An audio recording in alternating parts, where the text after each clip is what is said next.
They lead, they enrich, they create, they help. You're listening to The CEOs on News Talk 770. Brought to you by TriView Capital with your host, Angela Kokott.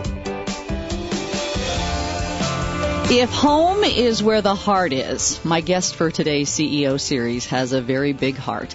Jay Westman has been in the home building business, or maybe it's more accurate to say the home building business has been in him since he was born. His father, Al, was a home builder. That meant moving a lot from one new house to another in a newly developed subdivision with a shortage of trees and an oversupply of dirt. Jay looked up to his dad like most young boys do.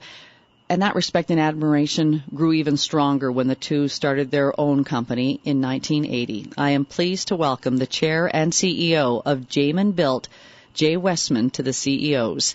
Hello, Jay. Hello, Angela, and thanks very much for having me.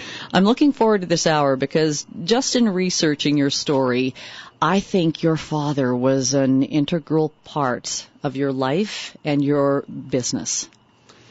He was had a farming background and worked on the railroad shoveling coal to the Crow's Nest Pass. They did layoffs, and he got a job with his brother in real estate in Edmonton. And his career really launched and became top salesman for Weber Brothers in 1964. And so he got a start in that. And, of course, since I was born, I've been traveling subdivisions since that day, so you're right about in the blood. Sounds like a Johnny Cash song, Traveling Subdivisions. So you were born in Edmonton, spent a little bit of time in Saskatoon. That's correct. And then when did you come to Calgary? At age 13, the ripe old age of grade 7. And so I feel I'm a Calgarian.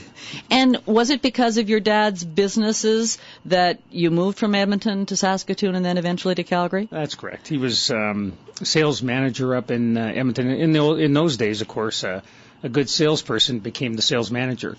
And then I went to start a new division out in Saskatoon because potash was booming at that time. And then he had an opportunity. A bunch of his buddies who were salespeople had all started housing companies while he was in Saskatoon, and he got a chance to buy a company in Calgary, and thus we moved to Calgary. You're 13 years old. What kind of a kid were you even prior to coming to Calgary? Describe the kind of kid Jay Westman was. Well, I guess I have fond memories of Saskatoon because that was that age of sort of 8 to 12, which is a very cool age. That was in the cul-de-sacs playing road hockey, and you're playing baseball, and, earlier on you're playing hide-and-go-seek, and you tried a cigarette maybe once. But just once? Yeah, just once. You never inhaled? No. So you did all those things. So by the time you come here, and of course in Alberta they had junior high. Very scary, very scary. So I was not that smart in school, I have to admit. I did struggle. I thought a C was great. Now, were you the youngest of 3 in your family? No, I'm the oldest of 3. Oh, you're the oldest of 3, but you have 2 other sisters. That's correct. All right, so you're the boy, the oldest in the family. You're 13 years old, and I know this isn't going to be all about your dad, because there were other influences in your life. Tell me about some of the part-time jobs you did when you were growing up, and some of the people who were an influence on you at that time. Well, I guess every summer I could. My dad had me painting fences and somehow working in construction, but as I just got into high school, I got a job at the corner Shell station, and we did oil changes and tires and gas, and we used to brag to the boss about that. And then worked part-time at a coin laundry cleaning floors after we closed out the gas station at 10 o'clock there, and then actually delivered Chinese food or pizza back all in Canyon Meadows, all around EP Scarlett. So how important were those jobs? I mean, they're part-time jobs, for a high school kid, but at the same time, you may not have noticed that you were developing some great work ethics as well. Yeah, thanks for reminding me. My boss at the Shell service station, I had 2, Ray and Sam, and these were a couple of older fellows that sort of really took us, me and my best friend at the time, under their wing. And they really taught us a lot of life lessons. They were very interesting. Ray said to me one time, I came in and I was tired, as a teenager would be, and he said, looks like you got heart and drop trouble. I go, what do you mean? He says, well, you've dropped to the chair. You don't have the heart to get up. Come on, Jay, get going. So, heart and drop trouble. All right. So, those sort of lessons. Another guy was Ralph Riegel, worked at the dry cleaner and the coin laundry. You'd like to tell stories and listen to them when they were young, and they were just really good influences. And it was good that I was sort of instead of working for my dad in the summers, it was great to have other jobs away from that. So I actually did that for about 3 years, all through high school, all 3 or 4 of those jobs. Looking back, and I remember having friends look at me like, ha, ha, ha, you're working. Well, ha, ha, ha to you. Right. And I think that's a great lesson, too. You're toiling away, but you're developing such great life skills. So that was high school. You said you were proud of a C.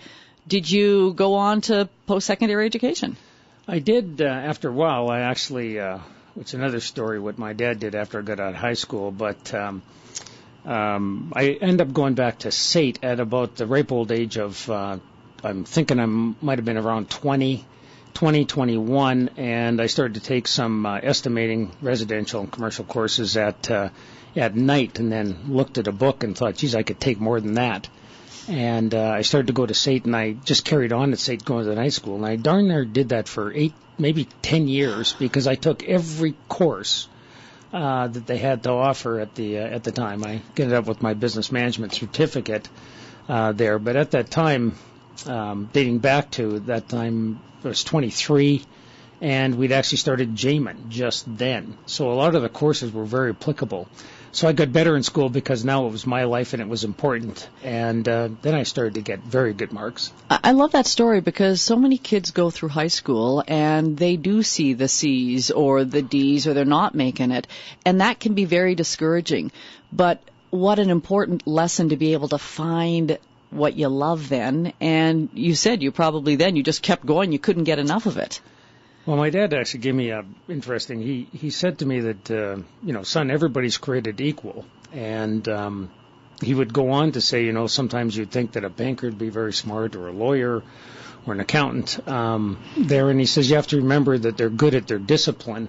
And so people who focus their time, which is the most important asset, here you can become excellent at any discipline. And so when I came into school, I was very worried. I was not good in school, and so, I had that thought process, you'll be good with your hands. And that's a generalization that happens.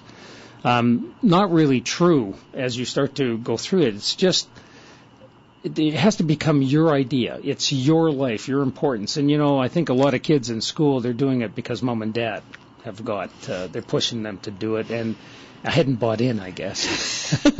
Your dad influenced you, but not to the point where you still were Jay Westman yourself. That's correct. Let's take a break here because you mentioned your dad saying, we're all created equal. Your dad had a lot of sayings that really took you through life, and we're going to share some of those coming up after the break. My guest for the CEOs is Chair and CEO of Jayman MasterBUIlt, Jay Westman. I'm Angela Kokott. We're back after this. I really think we shouldn't have commercial breaks because sometimes on commercial breaks we just start gabbing and then I think, wait a second, I've got a show to do and I've got to remember to ask those same questions. Jay Westman is my guest, Chair and CEO of Jayman MasterBUIlt. I'm just continuing on with the timeline here because you said it was around 23 that you're taking the classes at SAIT. The year earlier, though, it's 1980, and that's when you and your dad start a company? Yeah, it was. It's a bit of a sad story, but it actually was a renewal story. I was there the day that they took the keys from my dad. The Royal Bank walked in. A couple lawyers walked in, and the accounting firm walked in and told him he was under receivership. And they ended up, today I can tell you, we deal with the same lawyer 35 years later that acted on behalf of the bank, and we deal with the Royal Bank today. And the accounting firm that put in, we became very good friends with them. And but it was interesting because through that experience, we've created a risk formula. And part of the whole thing about being an entrepreneur is you're wanting to do the best you can, and you're taking risk all the time. But we now have a formula for making sure you don't get yourself in financial trouble. So wait, I've just got to keep track of this. So you and your dad started in 1980. That's correct. And then after that it goes into receivership? No, it was before. No, my dad's company goes down in receivership, and Jayman gets, my dad named the company. I mean, you can imagine. Right. He names the company, and but just before then, his company goes down. Right. And at that era, the housing starts went in the early 80s from 18,000 housing starts to roughly 1,600. Like the worst, a 90% decline, and basically every company went down except for a couple. Right. Every single housing company went down. Now, my dad's company turned out to be the first, which turned out to be a godsend, or one of the first. It turned out to be a godsend because we ended up, Jayman, with $30,000 we started, and that was out of some Alberta Energy shares my dad had given me. Mm-hmm. And we got a start with the company building one house at a time back then. And, I think that, that story of what happened to him really grounded the company moving forward and created a culture moving forward and not getting ourselves in financial difficulty. And that's what you mean by renewal. So his company goes under. Then in 1980, you and him start a company. That's correct. But you make sure that you've got this risk management in place. That's correct. Do you think companies spend enough time on that nowadays? I mean, we have had an incredible period over the last few years, and now we're into some tough times. Did it take going through that hardship for your dad and yourself to make sure that it wasn't going to happen again? Yeah, I think actually it probably did. I think that, what happened was the real estate market dropped 33% of retail value. So a home that was worth $300,000 went to $200,000. And if you remember back then, remember those dollar deals that you'd see? That's because they were upside down on their mortgages. There. So today we do a risk analysis on, if we do homes speculatively or show homes. We actually make sure we have enough equity to take a 33% reduction in sale price if that ever happened at that level in that. And then we take a look at the same thing with land and that we buy, that we're able to take basically a 1980s recessionary thought process and have enough equity that we can pay all of our bills and still be standing. And so we've been able to work like that. So the maximum amount that we could risk at any one time, we'd have to do that, balance that against the risk analysis. But we do that all the time. We try to, we're trying to reinvest over the 35 years, and you have a compounding effect that happens when you reinvest all your money back in. Right. And so it's been quite exciting, but it's that background that helps you. If you feel like you can take care no matter what happens, it's amazing what confidence that gives you going forward as an entrepreneur and a business person. Think of the experience you've had, though, in the 35 years, because even, let's go back to the early 80s or the late 70s, interest rates. I mean, a generation of kids, young people, they think interest rates should always be 5% or lower. They don't remember the 18 to 24% interest rates. Well, that's, what happened back then is that my dad had some office buildings and homes and other things weren't selling. And interest basically ate up the equity that he had in his company. Yeah. Because he weren't able to move them. And then by the time he was able to move them, the market price had dropped substantially to that. But you're right. Interest rates today, never would I have believed it. And in 2009, when all the banks in the world and all the world governments worked together and created basically the lowest interest rate environment, I think, since the beginning of financial measures. It's been quite extraordinary, and it really does help our business for sure. It helps, but you also have to watch out that, young people getting into thinking that they'll always have interest rates this way. Jay Westman knows a time when it wasn't that way, right? Yeah, so you might... There's your risk. You might take a look at it and say, what would happen if rates went up a couple percent? Yeah. Will I still be able to afford my home? Mm-hmm.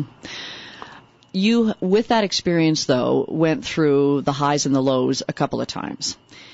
Where we are right now, Jay, obviously your risk analysis, you're probably feeling pretty comfortable. But what do you tell someone else who is maybe just got into a business a few years back and has had maybe a false sense that our economy is always going to stay strong. What advice do you have for them knowing what you know now? Well, you got to be positioned for success, and that you got to be able to hang through the low periods to take advantage of the high periods. And so, what you're trying to do is minimize your expenses or your loss during the low periods, and you're trying to maximize your opportunities during the high periods so that you get a balance to that. And there's a really good feeling about having backup. I won't get into my grandfather and the $100 in his short story. Sounds like a good one. Well, that he talked about in the recession, but he always talked about having backup. And he had $100 in his shirt somewhere as his backup? $100 actually sewn into his underwear. And he tells me quite a story about that underwear was never washed. It was only worn. No, he had it. He sewed this pocket in all of his underwear. Okay. But he would talk about, and for years, by the way, I'd carry $100, or at the time, $5. Right. But I always had backup. Yes. And it's that thought process that if you've got the downside taken care of, it's amazing how confident you feel moving forward. It is amazing how good you feel. Throw in a father saying here, because didn't he say something about dealing with the shortages? Yeah, he who handles the shortage best wins. So it's just the definition of what the shortage is. Well, that's right. So a shortage in business terms, and specifically our business, if there's a shortage of lumber, you have done a better job than your competitors. If there's a shortage of capital, you've done a better job securing finance. At times we run into shortage on drywall, concrete. Labor? What about labor? That's right. Yeah. No, labor, employees. And today, today the housing market is, because of the uncertainty a little bit, the shortage today might be customers. And see, the company that handles that best is going to do well. Is going to do well.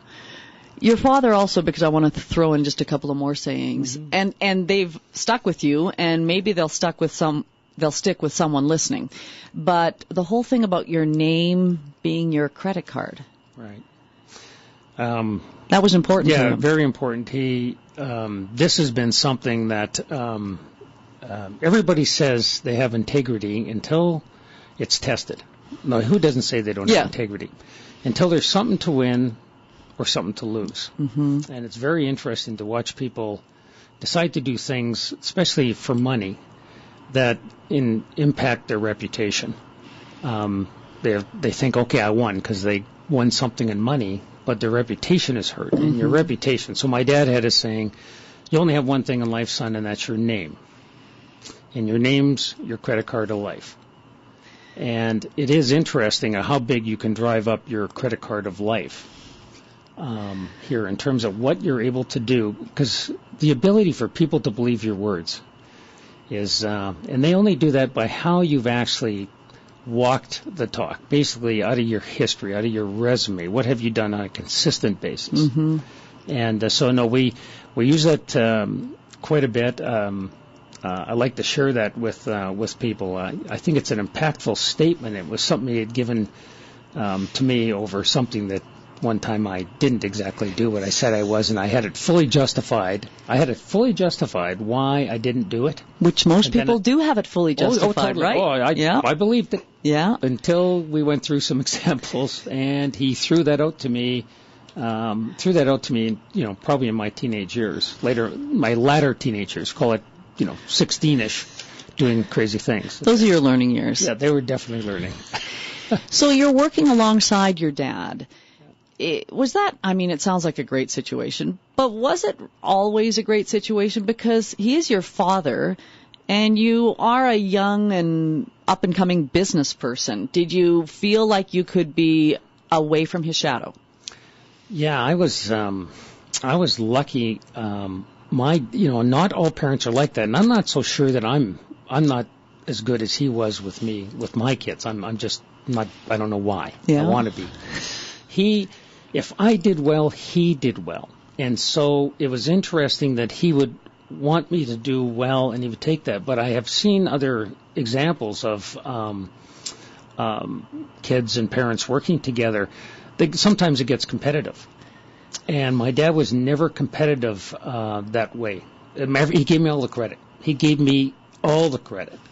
And it's funny, since he's passed away now some 6 years ago, I'm giving him all the credit. But he gave me all the credit. And it was deserved credit, because even this week we heard about a study about don't praise your kids too much. They'll grow up as narcissists. Was that the important part about the credit? It was deserved? Yeah, no. When I said no, that's interesting you say that. No, he would not give me personally the credit. He didn't walk around and say, oh, you're the greatest, you're the best, you're this. No, it was none of that. Matter of fact, we would have quite the debates and arguments, and it usually turned out we were in violent agreement, saying it differently.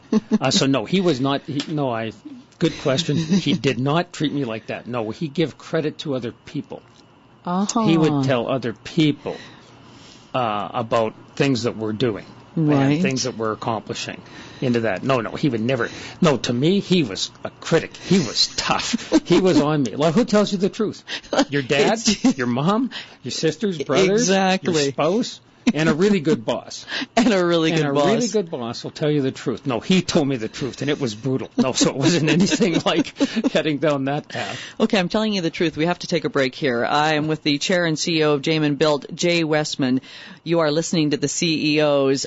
Coming up in our next half hour, when I mentioned off the top about the home is where the heart is, and Jay Westman has a huge heart. Wait till you hear about the charitable organizations where he makes sure that he gives back to. All that coming up next. Jay Westman is my guest, the chair and CEO of Jayman MasterBUILT. And at the top I was saying, it's almost hard to separate Jay Westman from his dad Al, because they were in business, started in the 80s, and have been through so much, dad passing away a few years back. But Jay, I don't want to forget about your mom. Tell me a little bit about your mom. My mom used to have a grocery store way back in Lethbridge, and actually a little cafe, and she was actually the first business person. My dad would walk in there and take a pack of cigarettes at the time, and my mom would go, there goes my profit for, all the cigarettes for the day, and my dad would not understand this. He wouldn't pay for the cigarettes. He would just take them. Because they were free. Yes. Not free. So my mom loved to tell that story, but she was a stay-at-home mom, and we're really fortunate. I look at that today. And, she was the anchor. So she was the person that caught us up, got the breakfast, did the lunch. She worked at home. She was a stay-at-home mom. And she was very supportive of my dad and the business and, the entire family. And so, no, she was definitely the patriarch of the family. Family dinners. I want to look at your kids. You have 2 daughters and a son. Are they part of the company? Well, yes and no. The short answer is yes, not in an ownership way.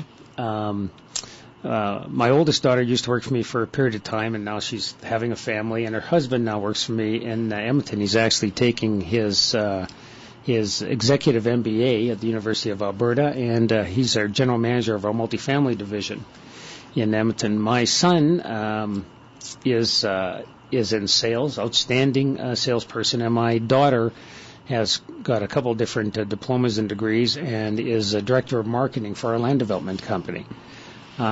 So in terms of, I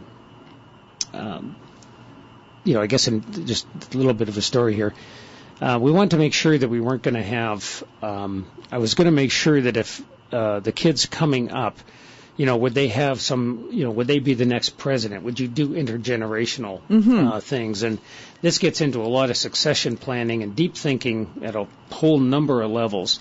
What we are starting to do now, because we are going to become a legacy company, and that is beyond me, is we've now set up an independent board of directors. And so at my ripe old age today, at 57, in 10 years I'll be 67. The kids are roughly in their early 30s. In 10 years they'll be in their early 40s. And so they're going through a number of classes and courses and other things, basically in governance model. Independent board of directors, and they're in the governance model now, so that when I'm not here, the company will continue on here. And so they're the idea would be that you don't give them a whole bunch of money here per se, and it would go something like since you haven't earned it, therefore you don't deserve it. here, and so anything that I give you is a gift and to be looked at that way. And so what that will be is the ability then for them to govern a successful company and then be able to reap the things off of what created with the company, rather than taking and dividing out quite a sum of money. Because as a business, you keep putting it back in. Yeah. And the business builds a fair capital pool. On a personal basis, it's a lot of money. In a business basis, it's not a lot of money because it's all out. It's all working into there. So anyway, it's a very long story. Well, you know what, in a couple paragraphs. Sorry. But I'm glad you threw the story in, because I think that answers the fact that they started as employees almost. I mean, they're understanding the business. Right. They're not just suddenly becoming, all right, Jay's moving on, and now his daughter or his son is going to become the president. Right. You know, that sounds like an important thing, to be able to understand the business. Yeah, I'm very proud of the kids are humble. They, although the company's done well and we, corporately we have a lot of capital, they don't see it like that.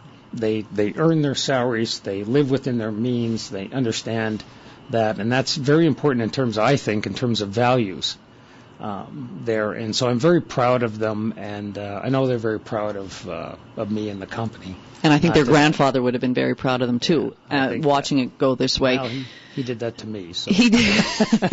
Now, I want to talk though about the fact is you've got employees, you've got a lot of employees, and how important employees are, how you treat employees, because we are going to be facing tough times. We all know it's going to be tough. So from a company standpoint, how do you address dealing with a difficult economic challenge and you still have employees that you're responsible for as well?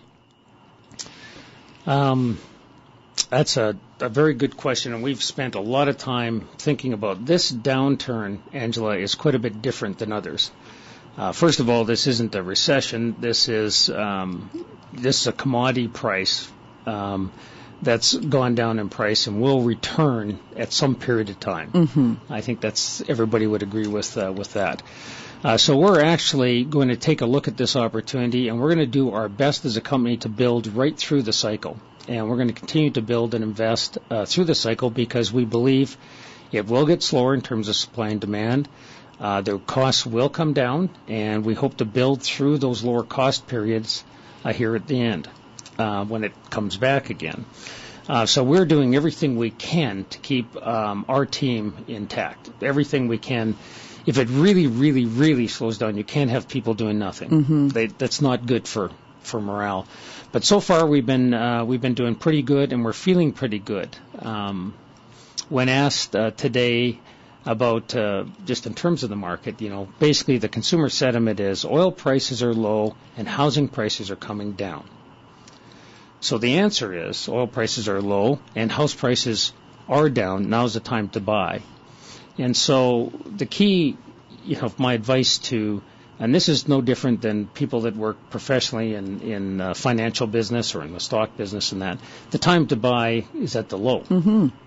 So in terms of opportunity, today, is today a good time to buy? The answer is today's the best time to buy.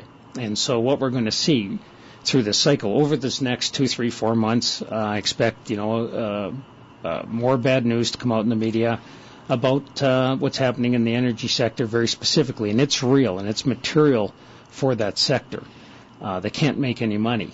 And they can't survive if they can't make any money unless they have other plans. Right. And for them, it's very real. Of course, our economy is not just energy. So Calgary will do 6,500 housing starts with no in-migration or job creation. That's just births over deaths on a population base of 1.2 million. Versus the 14,000 housing starts we were doing sort of at the peak in last year. So no matter what, it's not going to nothing. It's not going to be a 1980s where we got hit with the national energy policy and 18% interest rates. Right. So this is a different thing. So I don't know if I answered your question. I might have got on a tirade there. But when it comes to employees, you're saying that you have planned in such a way that you're going to hold on to as many people as you can. And when we have some difficult times, opportunities there as well. Let's take another break here. Jay Westman is my guest. He is the chair and CEO of Jayman MasterBUILT.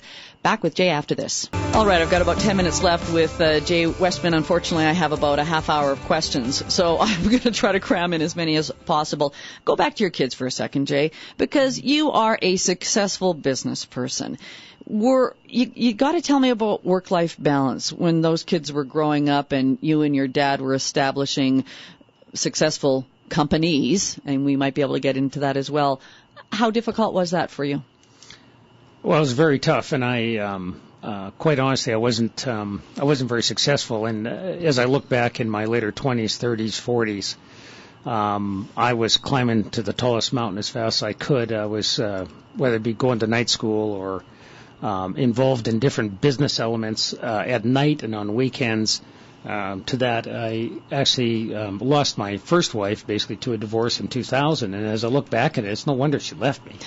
I mean, I was a nutcase. You were never there. I wasn't there. Yeah. And but we did do what I did do was always the family dinners.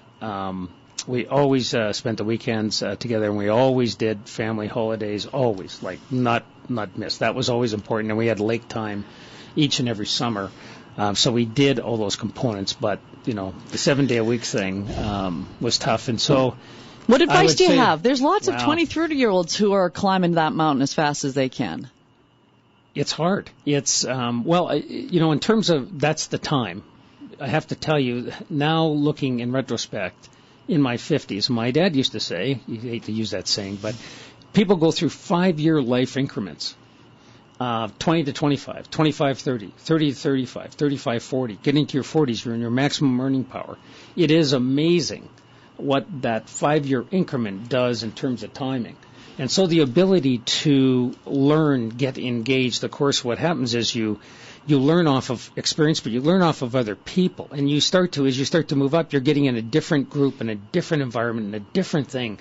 And if you're a lifetime learner like I've been, It's stimulating and it's exciting, and you can't wait to move to the next level to that. And you got to take advantage of that. But there's lots of times you could have said no.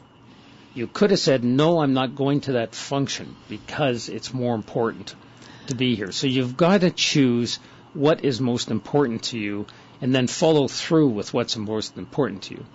But there is something to say when you've got the energy and the drive to do it. You've got to take advantage of it. So. Good advice. Good advice. What's most important to you now? I know your family still is very important to you, but you have, I swear this is like a 10-page letter on the different charities you support. I want to start, let me see here. I want to take a break here because let's save the last 8 minutes of this hour because he has started the Westman Center for Real Estate Studies at the University of Calgary, the Resolve campaign to end homelessness. I have to pick his brain about that, and I will do that after this. You're listening to the CEO series on News Talk 770. Of course, a big part of our CEO series, the guests we've had over the last number of weeks, is to find out how they give back, because it seems like successful people get it. They know how important it is to give back. Jay Westman is the chair and CEO of Jayman MasterBUILT, and you are very involved. You have given back to many different organizations. Some advice, though, for people who are successful, because I can imagine you are approached constantly to support different causes. Well, I guess I'll just start with, since I've told so many stories, my race bowl is full. And what that meant was I've always been goal setting, and I'd set a number of goals. And I've achieved all those financial goals that I wanted to achieve. And, of course, with that, then you decide that you get another house down south, or you decide to buy a nice car, and you get into a little bit of copious consumption, and you start to feel guilty with that. And so I can tell you equally as much or more so, I'm giving more away philanthropically now to that. I've done that other stuff. I'm over that. That era's done. Into that, and so now we're getting into things that are really passionate about giving back to the community that's been so great to me, and I can't tell you how excited I am doing that. I love it. I love it. I have to be passionate about the charities. I mean, we do get asked a lot, and it can be quite daunting, and it's hard to say no because everything is a good reason to that, but I'd like to, I try to get into some things I can focus on. And so some of this is more than money. Some of this now is time, and that's a more important asset than money. All right, I want to talk about the Resolve campaign to end homelessness. Jay, you've been on board with that for a number of years. Alan Norris, the chairman, came to me and asked me to go on the committee, and he told me they had this thought process about solving homelessness. And I said, "Oh, great, Alan! Now we got to fix the world." Like, are you kidding? And I told him all the things I'm involved in. And he went back to tell me that the campaign was to raise $120 million. And I go, "Oh, is that all?" And then he says, "We want to do 3,000 keys to doors." And I do some quick math because I'm in house building and multifamily. And I go, "Well, Alan, that's not enough money." Then he tells me, he says, "Well, Jay, no, what's happened is we have some government-sponsored money. If the charitable part will pick up, say, the first 30 to 50%, and then the government will come in for the back 50 or 70%, depending on which project we're building for." So he went on to explain to me 9 agencies, this 10-year plan to end homelessness. What they did is they created an IT system called the Homeless Management System, and they now have everybody tracked. They now know exactly the numbers, and this is all types of things. And I knew nothing. It's funny. I've lived in Calgary my entire life, and it's what I didn't know about this, what I didn't know about the mustard seed, which I got engaged with, and what I didn't know about Silvera and the seniors, and what I didn't know handicap, people with MS, what I didn't know about addictions. It's amazing. Anyway, we went on to talk about this some more, and I believe we can solve this. So Alan brought together another 11 builders, and everybody at that time committed $1.4 million each, and that would build a 30-unit apartment-style unit with each one of these, depending on what they were looking for, whether it might have been battered women or the working poor, whatever the case is. So right out of the gate, we had a collaboration of an industry that created something like 350 doors. We talked to commercial guys, and they stepped up, 4 or 5 of them, without getting into names, stepped up immediately, 7.4.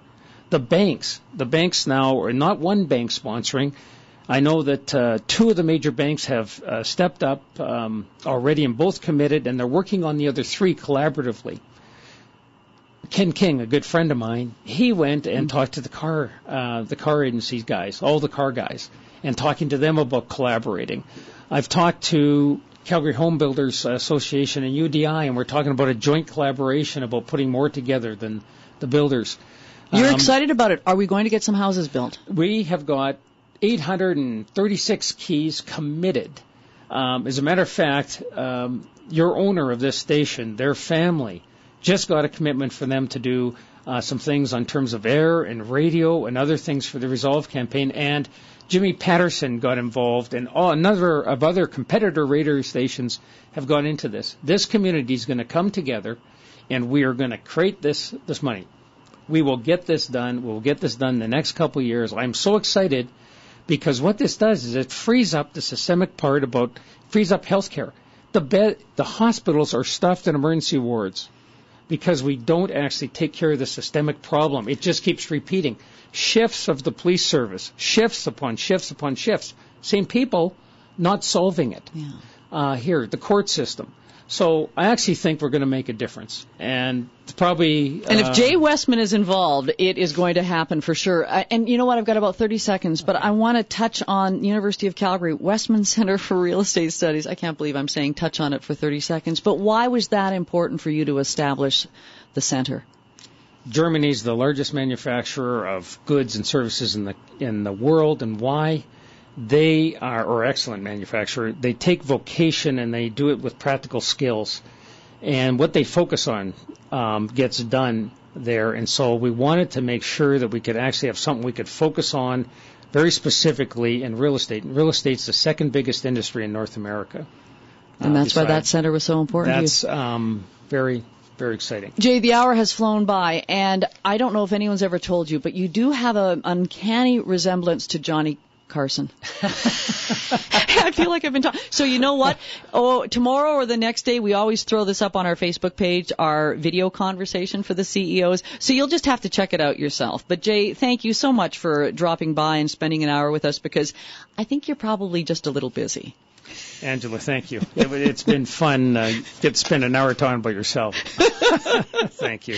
Yeah, Jay Westman. He is the chair and CEO of Jayman MasterBUILT. We've got news coming up next.